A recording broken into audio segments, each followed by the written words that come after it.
This is my artistic response to Hieronymus Bosch is triptych painting The Haywain, which is a series of panels, unlike my small A5 painting. And there's a depiction of like the Garden of Eden and Eve and Adam being thrown out. There's this descent. And the central idea is like, I guess, resisting temptation. And I feel like the image I've drawn actually looks an awful lot like the Fawkes Phoenix from Harry Potter. Certainly captured that concept. This idea of like a flame, and on the top right there's like a little bird to the side of the head. There's figures down below and some off to the left hand side in what could possibly be a wing as well. I feel like this one also does work upside down, where it ends up like what was the bottom tail part ends up becoming the head. I do prefer it the other way around, the way that I originally painted it. So I can see a couple of figures in what is the bottom part of this phoenix figure. This almost looks quite cave-like. They're sort of coming in and out of light really, and there looks like a little bit of a gateway of light or a triangle of light there with a brown figure coming out of.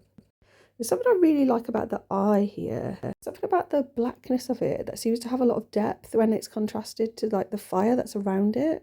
Like there's something all-knowing about the eye. It seems like a really strange thing to say.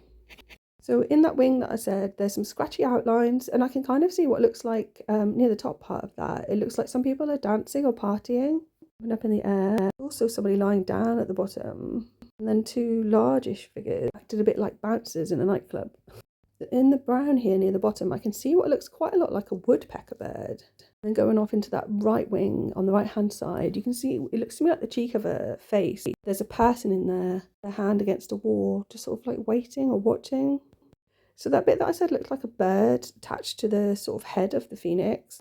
Actually close up looks more like a female figure. I think maybe she sat on like a chair. She's leaning forward a bit. The chair's at a funny angle, which reminds me a bit of Cassiopeia.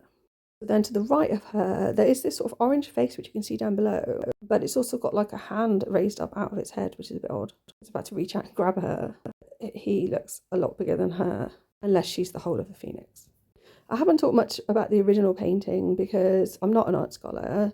This is like my subconscious responding to the concept of the painting. I do particularly like that painter's work in general. It's very alchemical, and I remember a couple of years ago, I say over 2 decades probably now, there was a series of talks on that very subject at our local university that I went to. He was one of the painters that was featured. I must check out where his work is being put on display at the moment so I can go and have a look. Thanks for listening, and please like and subscribe.